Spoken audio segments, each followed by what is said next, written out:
wabarakatuh. Kami dari kelompok 8 Sejarah Peradaban Islam akan membahas materi tentang peradaban Islam di Andalusia. Islam adalah agama yang memiliki penganut terbesar di dunia. Islam pernah memiliki masa-masa keemasan di mana Islam memiliki kejayaan serta pengaruh terhadap dunia dan pernah menguasai 3/4 dari wilayah yang ada di dunia.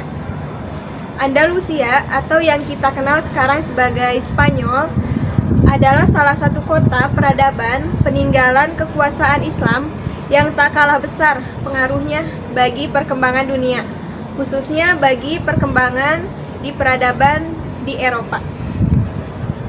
Peradaban Islam di Andalusia merupakan pusat penyebaran Islam di Eropa pada abad pertengahan yang dipengaruhi oleh kemajuan intelektual serta memiliki banyak kontribusi terhadap perkembangan ilmu pengetahuan dalam banyak bidang seperti bahasa dan sastra, sains, musik dan kesenian, ilmu filsafat, ilmu pengetahuan umum, dan tentunya ilmu agama. Peradaban Islam di Andalusia ini bermula dari upaya ekspansi besar-besaran yang dilakukan oleh dinasti Umayyah pada masa Khalifah Walid bin Abdul Malik, yaitu Khalifah ke-6 pada awal abad ke-8 Masehi. Selama lebih dari 7 abad, Andalusia menjadi tempat di mana orang-orang dari berbagai latar belakang berinteraksi dan berkontribusi mengenai ilmu pengetahuan. Penyebaran Islam di Andalusia terjadi melalui serangkaian upaya ekspansi besar-besaran yang dilakukan dinasti Umayyah di wilayah barat, terutama pada masa Khalifah Al-Walid bin Abdul Malik. Gubernur Afrika Utara yaitu Musa ibn Nusayr saat itu telah menguasai Afrika bagian barat, kecuali Sabtah atau yang bisa disebut Ceuta, yang berada di bawah kekuasaan Bizantium. Andalusia awalnya dikuasai kerajaan Visigoth dan raja terakhirnya bernama Rodrik yang memerintah dengan sewenang-wenang.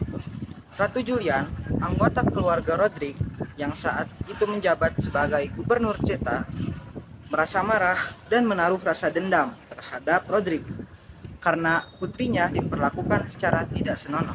Oleh karena itu, dia meminta bantuan militer dari penguasa muslim. Dari situlah kerjasama yang ditawarkan Ratu Julian disambut dengan baik oleh Musa ibn Nusayr. Akhirnya, Islam mampu menguasai bagian barat sampai Andalusia. Teman-teman, ada 3 pahlawan Islam yang berjasa dalam penaklukan wilayah Andalusia. Yang pertama adalah Tariq bin Abdul Malik An-Nakhai. Pada tahun 91 Hijriah, dengan membawa 400 tentara dan 100 pasukan berkuda, diperintah Gubernur Musa ibn Nusayr untuk melakukan penjajakan awal memasuki wilayah Andalusia.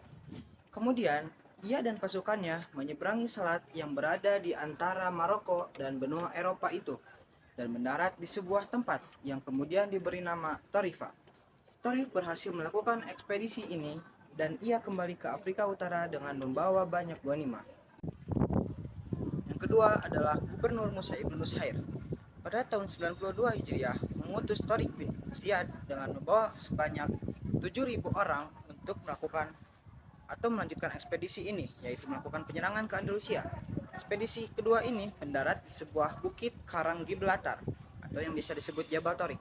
Raja Rodrik tewas dalam pertempuran Guadalete di sebuah tempat yang bernama Bakkah. Pasukan Tariq terus menaklukkan kota-kota penting seperti Cordoba, Arsedonia, Malaga, Elvira, Granada, dan pada saat ingin menaklukkan ibu kota Andalusia yaitu Toledo, Tariq mendapatkan 5.000 personel tambahan dengan jumlah 12.000 pasukan orang barbar dan Arab untuk menghadapi pasukan Raja Rodrik yang berkekuatan 100.000 personel. Sejak saat itu, Islam berkuasa di Andalusia. Gubernur Musa ibn Nusayr pada tahun 93 Hijriah memimpin sendiri satu pasukan menuju Andalusia dengan melewati pantai barat semenanjung dan berhasil menaklukkan Sidonia, Carmona, Seville, dan Merida, serta mengalahkan penguasa kerajaan Gotik, yaitu Theodomir di Orihuela. Di Toledo, pasukan Musa ibn Nusayr dan pasukan Tariq bin Ziyad bergabung dan berhasil mengalahkan seluruh kota penting di Andalusia sampai ke utara, seperti Saragossa, Tarragona, dan Barcelona.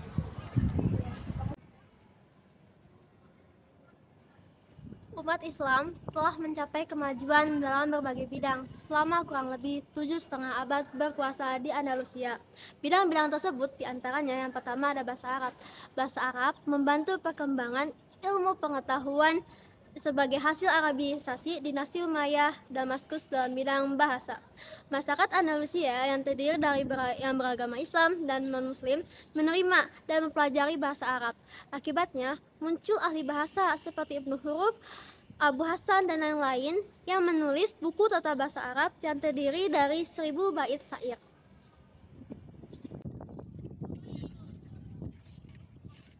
Yang kedua ada tafsir. Ada ahli tafsir Al-Quran termasuk Ibnu Athiyah dan Al-Qurtubi yang dimana keduanya menggunakan metode At-Tabari.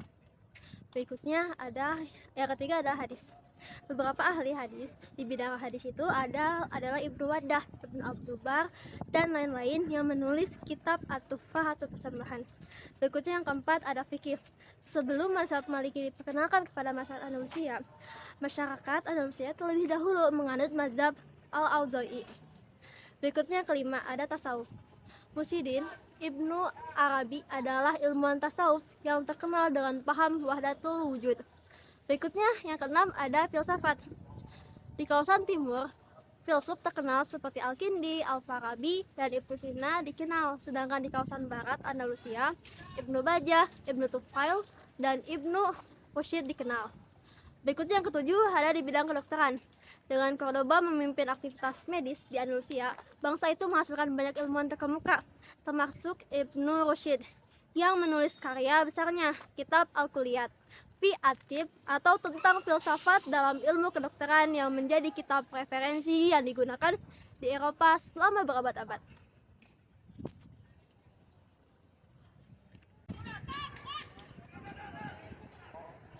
Berikutnya yang kedelapan ada pertanian. Andalusia telah mengenal irigasi dan saluran air sehingga mereka dapat membangun kebun untuk tanaman seperti tebu, padi, kapas, jeruk, anggur, dan lain-lain. Andalusia telah mengalami peningkatan ekonomi dan kesejahteraan sebagai hasil dari kemajuan pertanian. Andalusia akhirnya dapat membangun beberapa kota yang megah dan memiliki banyak bangunan monumental. Berikutnya yang kesembilan, itu ada di bidang seni. Keindahan masjid dan istana yang tersebar di kota-kota besar menunjukkan seni arsitektur Andalusia. Sebagai contoh, lihatlah Masjid Cordoba yang dibangun oleh Abdurrahman Ad-Dakhil pada tahun 170 Hijriah atau 786 Masehi. Yang ke-10 ada sastra. Pada saat itu banyak ahli sastra terkenal muncul seperti Ibnu Saidah Al-Andalusi dan kitab Al-Mu'jam Ensiklopedi. Ada Muhammad Ibnu Al-Andalus tentang uraian tentang Andalusia. Ada Ibnu Zaid yang banyak mengungkapkan kisah cintanya kepada Latu Walada. Berikutnya yang ke-11 ada sejarah. Ibnu Qutiyah yang meninggal pada tahun 927 Masehi adalah ahli sejarah terkenal yang menulis Tarikh Iftitah Al-Andalus yang menceritakan tentang penaklukan Andalusia hingga awal pemerintahan Abdurrahman III. Yang ke-12 ada bidang geografi. Ahli geografi terkenal termasuk Ibnu Abdul Aziz Al-Bahri dengan Al-Masalik wa Al-Mamalik tentang geografi.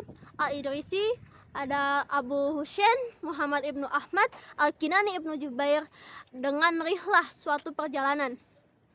Terus yang ke-13 ada astronomi.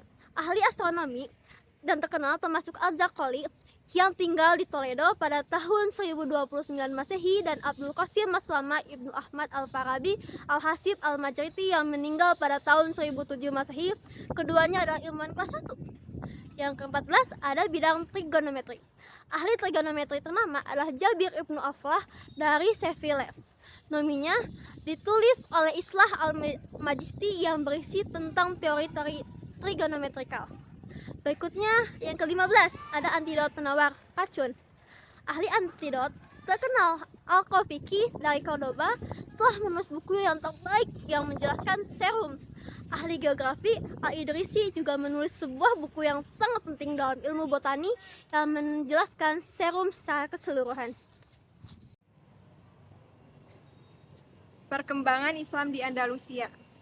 Umat Islam di Andalusia berperan sangat besar melalui perjalanan panjang sejak tahun 711 Masehi sampai 1492 Masehi yang dibagi menjadi 6 periode, yaitu periode pertama dari tahun 711 sampai 755 Masehi di bawah kepemimpinan Abdurrahman Adahil. Kepemimpinannya berakhir pada tahun 138 Hijriah atau 755 Masehi. Periode kedua yaitu dari tahun 755 sampai 912. Kondisi dengan non-muslim kondusif, namun perlawanan justru datang dari kalangan muslim sendiri. Penguasa yang memerintah pada periode ini adalah Abdurrahman Adahil, Hisham I, Hakam I, Abdurrahman Al-Aud, Muhammad ibnu Ar-Rahman, Muzir ibnu Muhammad, Abdullah ibnu Muhammad. Dan periode ketiga yaitu dari tahun 912 sampai 1013 Masehi. Khalifah-khalifah besar pada periode ini yaitu Abdurrahman An-Nasir, Hakam II, Hisham II, dan puncak kemajuan dan kejayaan menyaingi kejayaan dinasti Abbasiyah di Baghdad. Pada periode ini Abdurrahman An-Nasir mendirikan Universitas Cordova. Yang keempat ada periode keempat yaitu dari 1013 sampai 1086 Masehi, yaitu Andalusia terpecah menjadi lebih dari 30 negara kecil atau disebut Muluk atau If. Periode kelima dari tahun 1086 sampai 1248 Masehi. Andalusia berada dalam kekuasaan dinasti Murabitun dari tahun 1086 sampai 1943 dan Muwahhidun 1146 sampai 1236. Periode keenam yaitu umat Islam. Periode keenam yaitu dari tahun 1248 sampai 1492 Masehi. Umat Islam berada di bawah kekuasaan dinasti Bani Ahmar, yaitu Islam hanya berkuasa di Granada. Peradaban kembali maju pada zaman Abdurrahman An-Nasir.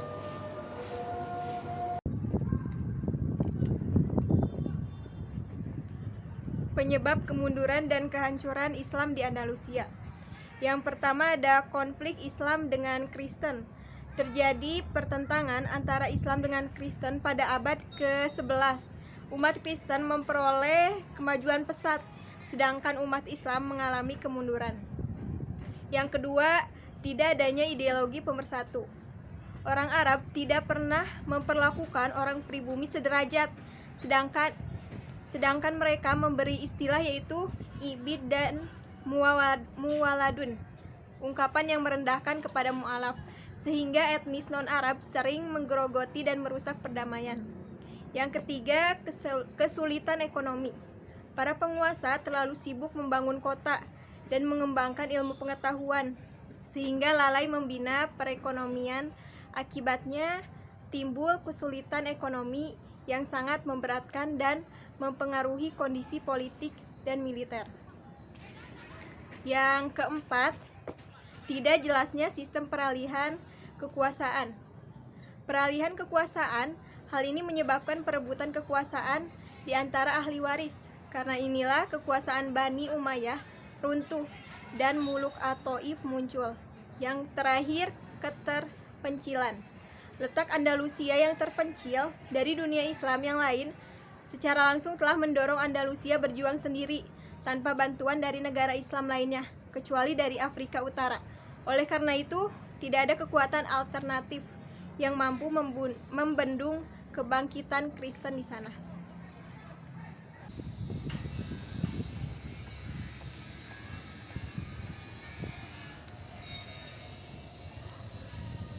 Berikutnya ada kesimpulan. Dari pembahasan di atas telah diketahui bahwa Andalusia merupakan negeri bersejarah untuk perjalanan umat Islam di awal perkembangannya pada belahan Eropa. dari tahap awal mula tahapan proses masuknya Islam, di mana wilayah bagian Andalusia atau Spanyol diduduki para khalifah dari setiap dinasti yang didirikan di setiap periodenya. Tentu saja, hal tersebut banyak memiliki peranan penting dan besar dalam kemajuan perkembangan Islam. Di balik usaha para kaum muslimin untuk mempertahankan kejayaannya pada abad tersebut, umat Islam sangat sering dihadang oleh para penguasa Kristiani. Dan berakhirlah kekuasaan Islam di Andalusia atau yang bisa kita sebut sekarang Spanyol. Kemajuan Islam di Andalusia bisa dibilang sangat menonjol, baik dari bidang ekonomi, intelektual, kebudayaan, dan bangunan arsitektur. Hal tersebutlah yang membuat belahan Eropa menjadi bangkit hingga sampai detik ini. Selain itu, keberhasilan kaum Islam dalam menguasai Andalusia, Spanyol pada masa itu juga memiliki dampak peralihan kebudayaan dan peradaban yang besar. Contohnya, salah satu berupa ilmu filsuf dan fikih, sains, kesenian, bahasa dan sastra, perguruan, arsitektur, hingga kepada teknik dalam pembuatan kapal dan navigasi. Penemuan tersebut dirintis pertama kali oleh para ilmuwan muslim yang kemudian dikembangkan serta dijadikan hak milik atau diklaim sebagai temuan orang barat. Nah, oleh karena itu sekarang banyak yang orang kenal, misalnya penemuan pertama itu dimiliki orang barat. Ternyata sebenarnya bukan seperti itu, karena sebagian paling banyak itu yang pertama mencetuskan penemuan itu adalah ilmuwan muslim, bukan ilmuwan barat.